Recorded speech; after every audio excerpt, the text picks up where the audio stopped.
Seja muito bem-vindo ao podcast Endocrino Papers. Aqui discutimos temas variados de endocrinologia. Eu sou Ícaro Sampaio. Eu sou Eric Trovão.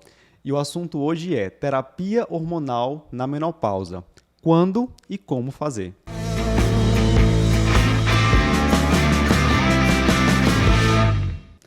Eric, a gente participou recentemente do evento local, né, o Endo Recife, e aí Sim. eu assisti a aula da doutora Ticiara Fontenelle.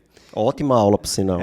E ela terminou a aula dela sobre terapia de reposição hormonal com uma frase que eu achei bem interessante, que foi assim: vamos oferecer menos chás, né? Menos chás de amora e mais terapia hormonal para mulheres com indicação que vão ter benefício. Isso. E aí achei isso sensacional, é a realidade realmente.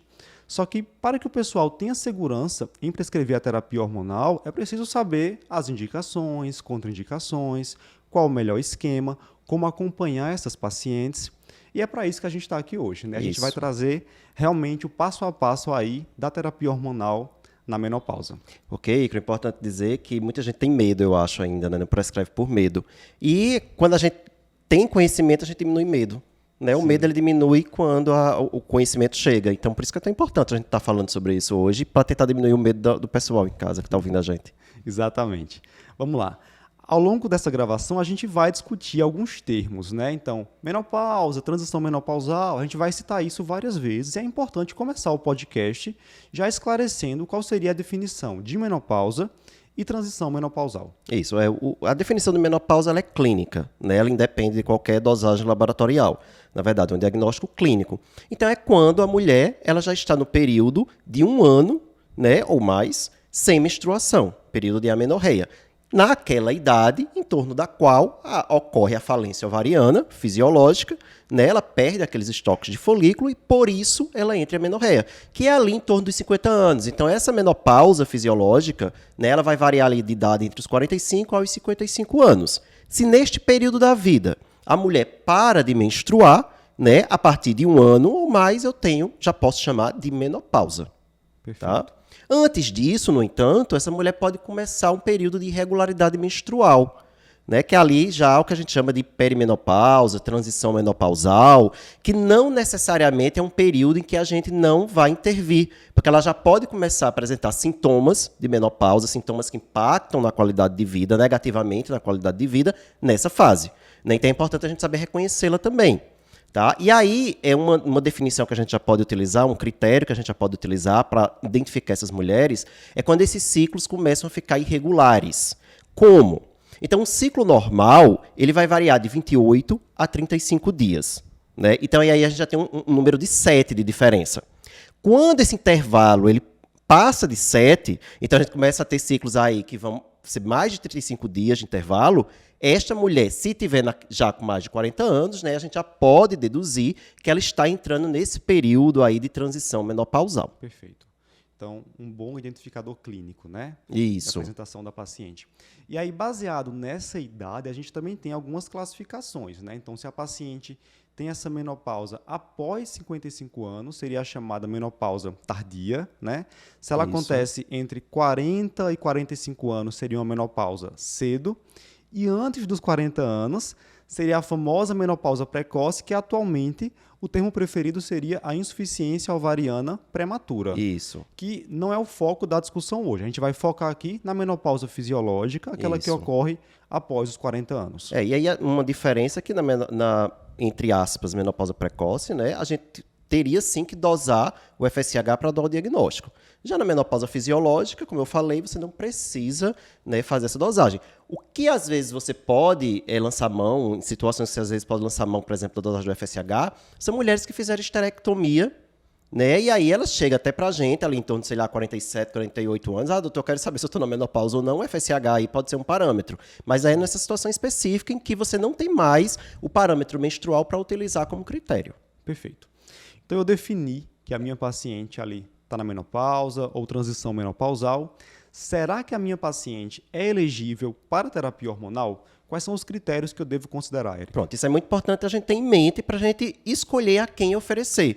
E aí deixar de ter o medo de oferecer, né? Porque se eu estou diante de uma paciente sem nenhuma contraindicação, que é claro que é a primeira coisa que eu tenho que ver, eu vou ver se ela preenche esses critérios. Então tem que ser uma mulher mais jovem, Ou qual é a idade aí limite? 60 anos. Então ela tem que ter menos de 60 anos para iniciar. Se ela já passou dos 60 anos, entra naquele grupo de mulheres, se a gente for lá atrás pegar os dados do WHI, né, que tiveram realmente aumento de risco cardiovascular com o início da terapia. Agora, se você inicia antes de 60 anos, você já pega um grupo de mulheres que pode apresentar o benefício. Ok. Tá? Então, primeiro critério, idade. Segundo critério, tempo de menopausa. Tá? Então, tem um limite aí de 10 anos. Então, vamos dar um exemplo. A mulher teve a menopausa aos 47. Então, eu tenho aí um período de até os 57 anos, são aí 10 anos de diferença, para poder iniciar a terapia hormonal da menopausa. Certo? Isso aí é o que a gente chama de janela de oportunidade. Certo. Por que isso? Isso não é tirado do nada, né?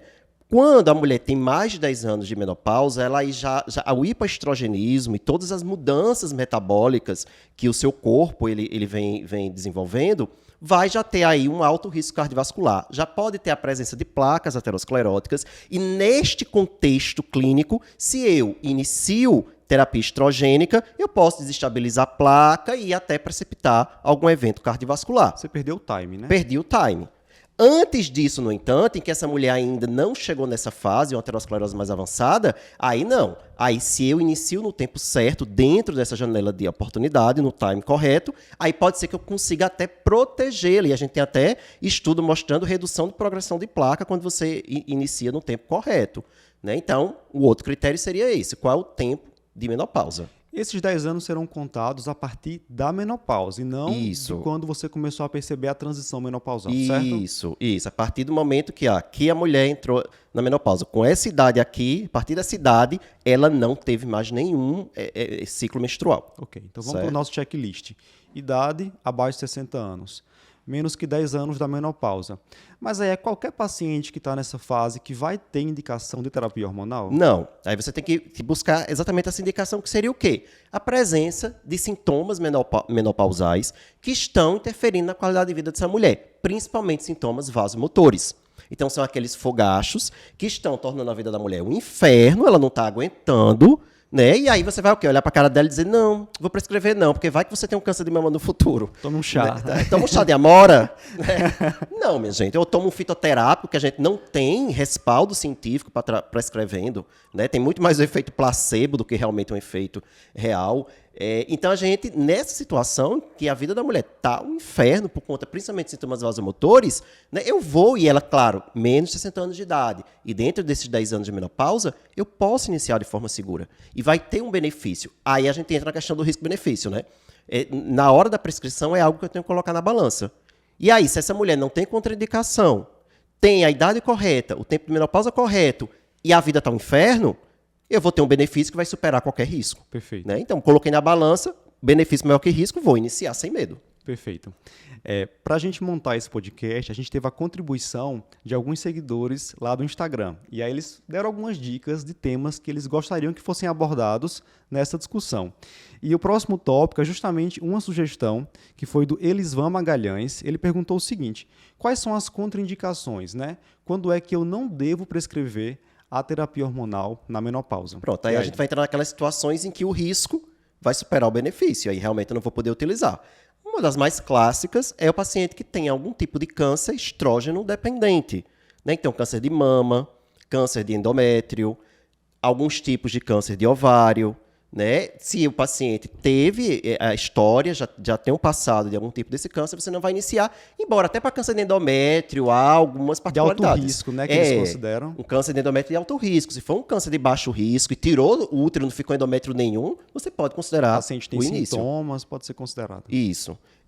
Então, mas de uma forma geral, câncer endométrio é dependente. Ou ainda aquela paciente que tem aí um sangramento, né, endometrial, um sangramento vaginal que não foi investigado, pode ser uma lesão endometrial, você obviamente não vai indicar a terapia de vai investigar hormonal antes. Então, sangramento vaginal inexplicado é contraindicação até que se explique, se resolva e veja, isso aqui não era nada demais, dá para iniciar, mas até esse momento você não pode iniciar. Então, duas, né? Câncer estrógeno dependente e sangramento vaginal inexplicado. Perfeito. Outro seria alto risco cardiovascular, ou seja, pacientes que já tiveram evento, não é qualquer alto risco cardiovascular. Certo. Então, já acho que a gente vai falar sobre isso. Né? Paciente que já teve algum evento.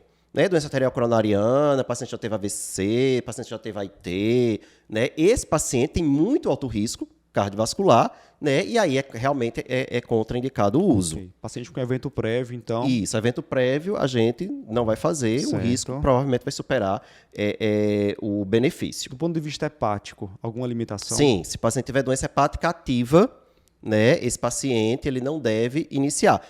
Não é qualquer doença hepática, não é uma esteatose hepática, né? Tem esse cuidado. Ou até uma doença hepática crônica, por vírus C, por exemplo. Isso não é uma doença, paciente com insuficiência hepática ativa, agora você não vai iniciar, porque aí realmente pode ser prejudicial.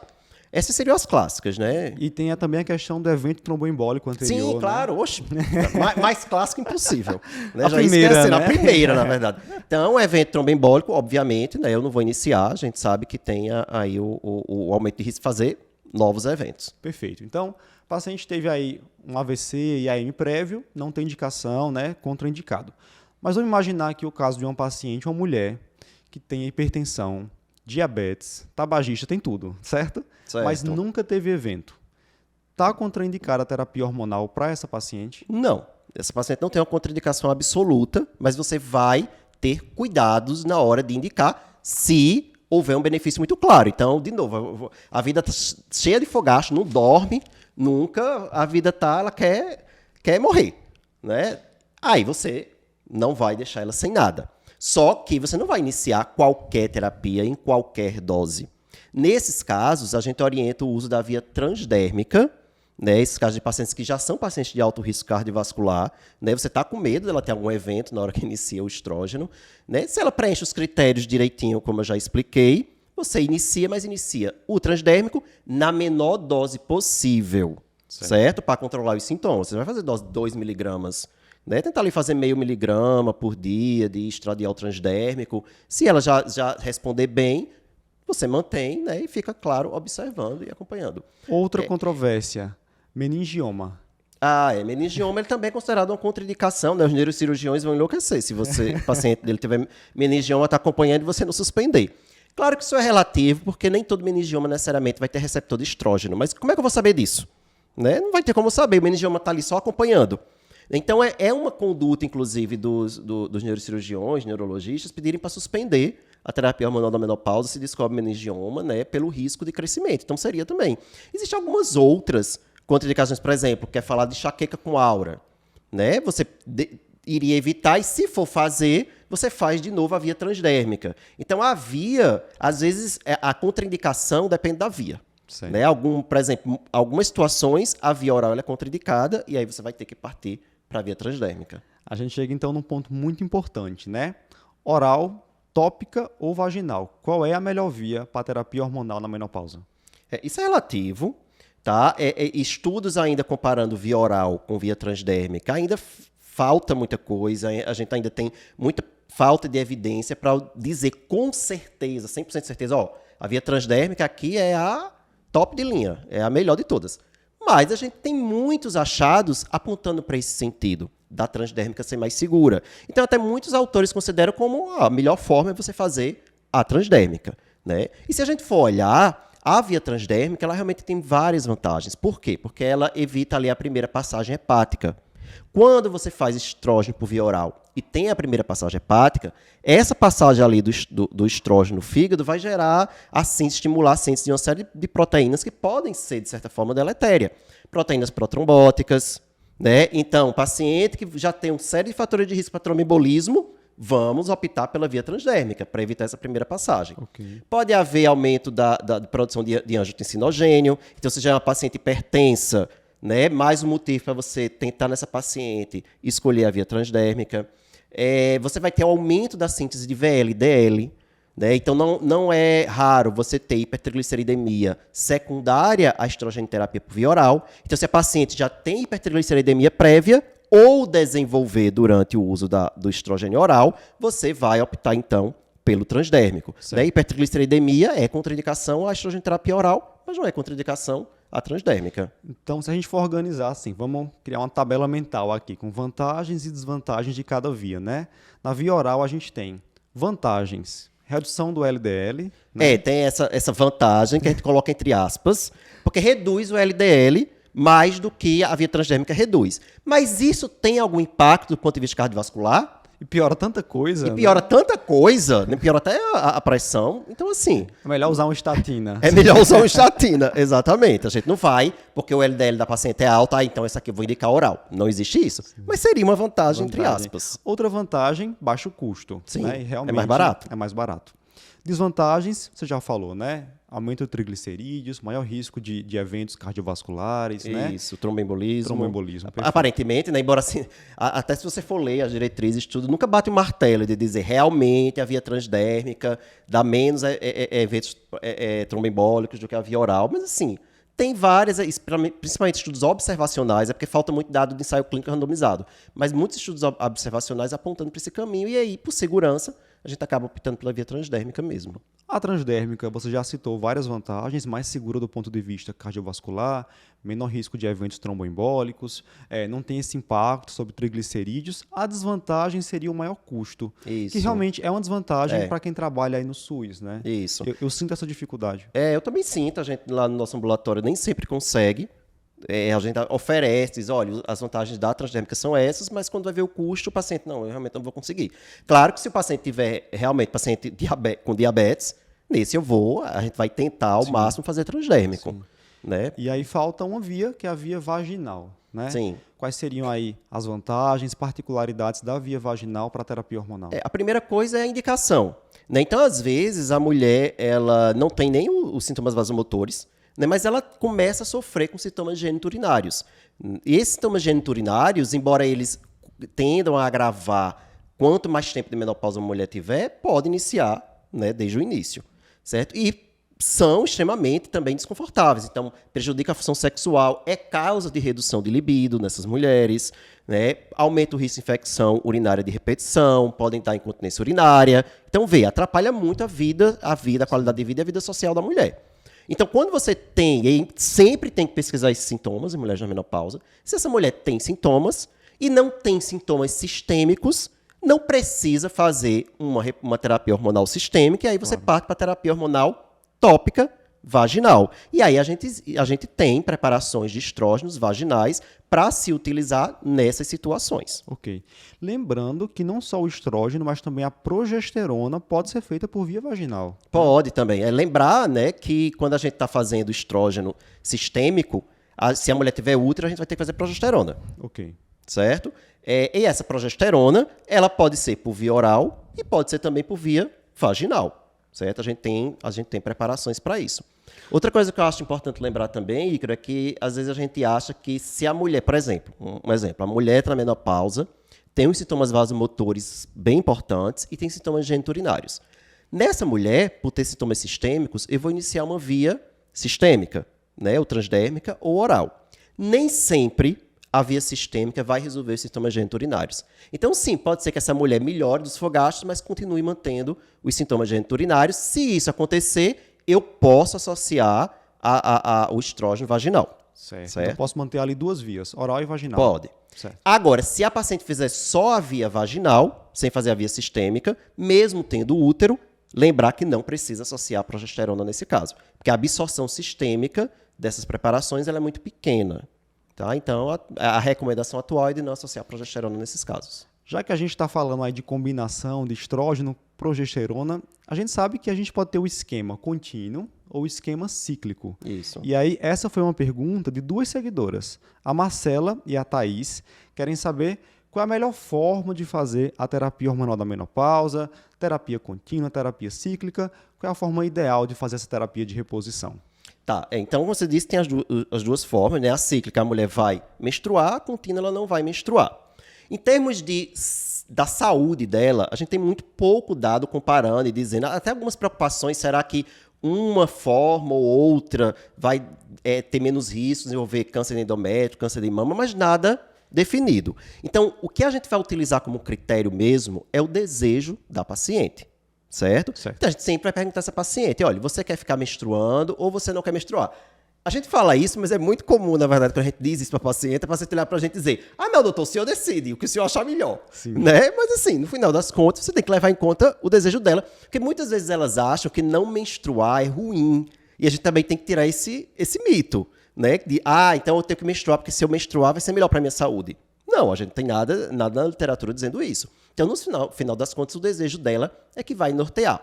Alguns especialistas até preferem que naquele período inicial, principalmente ali se você vai iniciar na perimenopausa, em que a mulher ainda tem um ou outro ciclo menstrual, você prefira fazer o cíclico, porque a terapia contínua pode aumentar o risco de sangramentos, né, fora de época, sangramentos disfuncionais, certo? Isso acontece, acho que quem trabalha com terapia de reposição sabe, quando a gente começa a fazer uma progesterona contínua, naqueles primeiros meses pode acontecer escapes, né? E isso a paciente tem que ser alertada. Perfeito, Eric. E assim, lembrar que esse escape você vai ter uma postura observacional ali nos primeiros 6 meses, digamos assim. A partir de 6 meses, se a paciente continuar tendo esse sangramento, tem indicação de investigar o endométrio. Exatamente. Porque aí tudo bem que isso pode acontecer com a terapia contínua, mas não vai demorar mais de 6 meses. Mais de 6 meses indica investigação do endométrio, sim. Ok. E aí, para essa paciente, já numa fase mais tardia, depois de 2, 3 anos da menopausa, não há dúvida de que a escolha, obviamente, dependendo da preferência dela, mas pensando no sangramento, no risco de sangramento irregular, seria a terapia contínua, se ela concordar, sim, né?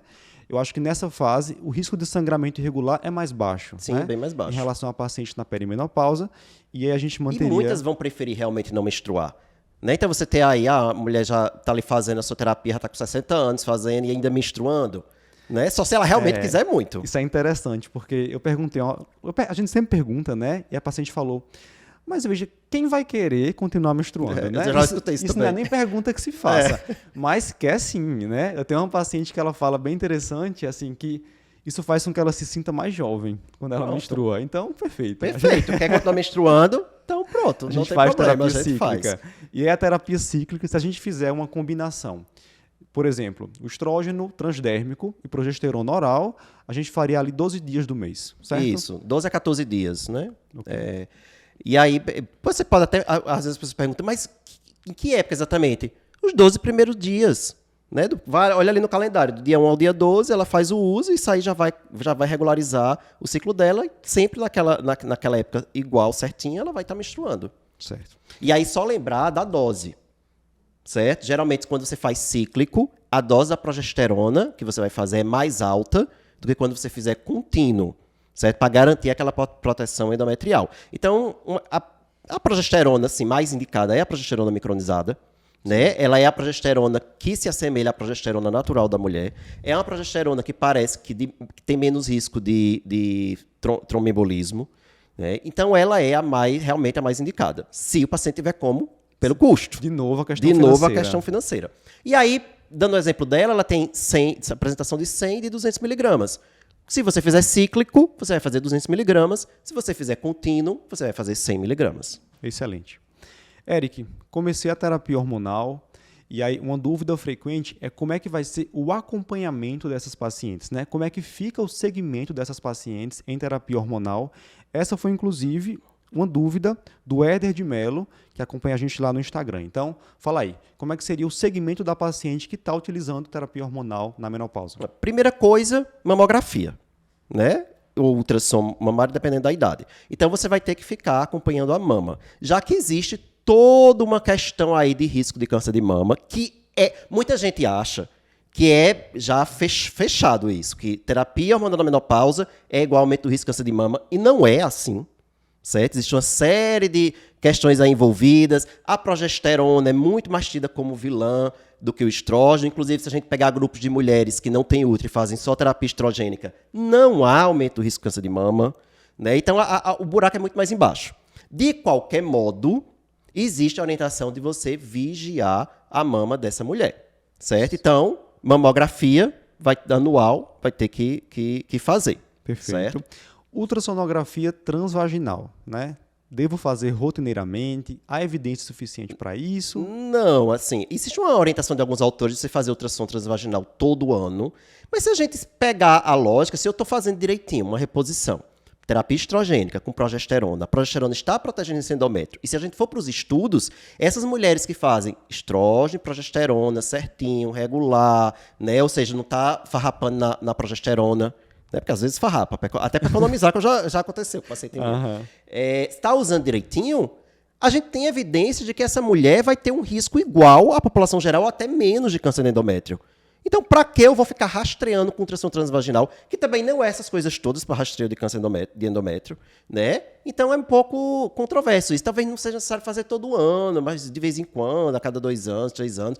Agora, principalmente se ela tiver sangramento. Se ela estiver fazendo, por exemplo, um esquema contínuo, e aí sangrou durante esse esquema contínuo, relata que não parou de forma alguma, né, a progesterona, aí não, aí você vai ter que ir atrás de alguma coisa, vai ter que fazer até mais do que ultrassom.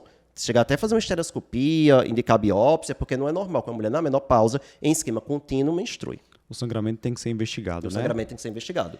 E quanto à duração aí nesse segmento? Há um limite de tempo em que eu tenho necessariamente que interromper a terapia hormonal? Essa é a pergunta acho que mais frequente quando a gente fala terapia hormonal da menopausa, né? Antigamente, uma história, vai usar por 5 anos, aí vai reavaliar.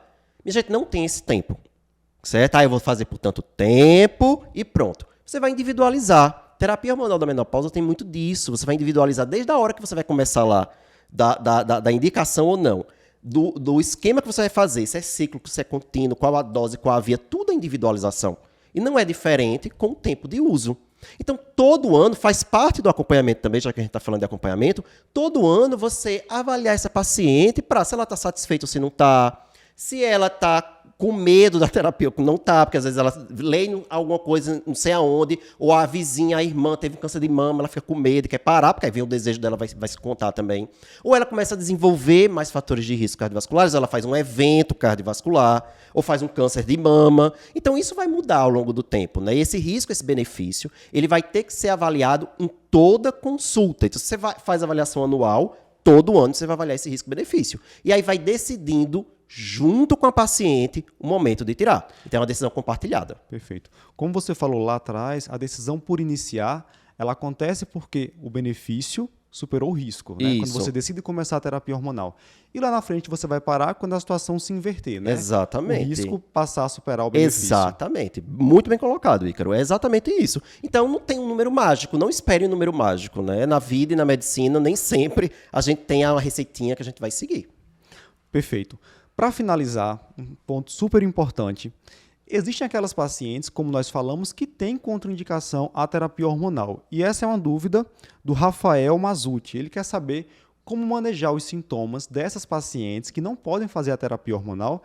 É claro que, se a gente fosse falar de todos os sintomas, isso poderia ser um outro podcast, né? Mas falando especificamente dos fogachos. Como manejar os fogachos pós-menopausa na paciente que tem contraindicação à terapia hormonal? Será que o povo de casa está pensando, eita, agora vem um chá de amora, agora inicia o chá de amora. Não, minha gente, ainda não é o chá de amora. Nunca é o chá de amora. Na verdade, a gente tem algumas medicações que a gente pode utilizar para esses pacientes que têm uma contraindicação específica. Porque você não vai deixar, não posso fazer, vá para casa e fica aí com seus fogachos sem dormir, com a vida infernal. Não. Você vai oferecer alguma medicação. E aí a gente tem inibidores de recaptação de serotonina, noradrenalina, algumas opções que a gente pode utilizar. Tá? Então, o que é que tem na literatura? Com estudo, com evidência que o uso da medicação foi superior ao placebo. Citalopram, ou escitalopram também. Venlafaxina, desvenlafaxina, paroxetina. Tem até clonidina, mas assim, clonidina é algo que só em último caso, né, que você não possa usar. Às vezes até ela pode entrar com uma associação com alguma outra droga, mas você fazer ela sozinha vai dar muito efeito colateral, né? Geralmente não é a nossa primeira opção. Né? Vai dar sonolência, não é uma opção tão boa. A venlafaxina, eu particularmente, é uma droga que eu gosto de começar, de fazer, de tentar. Se não der certo, a gente tenta para outra. É importante também a gente individualizar o paciente, porque esse paciente já tem depressão. Porque, por exemplo, gabapentina é uma opção também.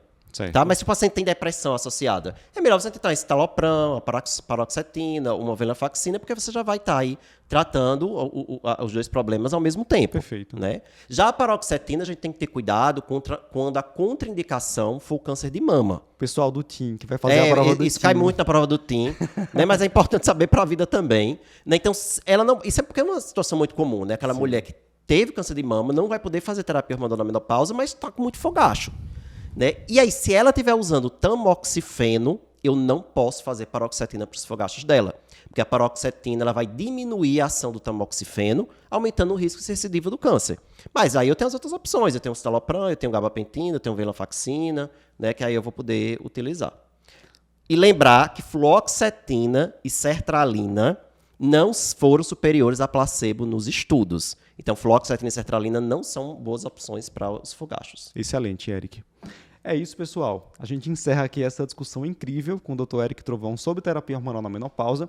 Espero que agora você tenha mais segurança para indicar a terapia hormonal, saber como prescrever e também como fazer o acompanhamento dessas pacientes. Se você já acompanha a gente aí pelo Instagram Endocrino Papers, indica para os seus amigos. Você deve ter colegas médicos, endocrinologistas, ginecologistas, geriatras que querem saber como fazer, quando indicar, quando não indicar a terapia hormonal. Você está acompanhando a gente pelo YouTube, deixa aí seu comentário no vídeo, está no Spotify ou no Apple Podcast. Compartilhe esse podcast aí com seus amigos. Até a próxima. Até mais, pessoal.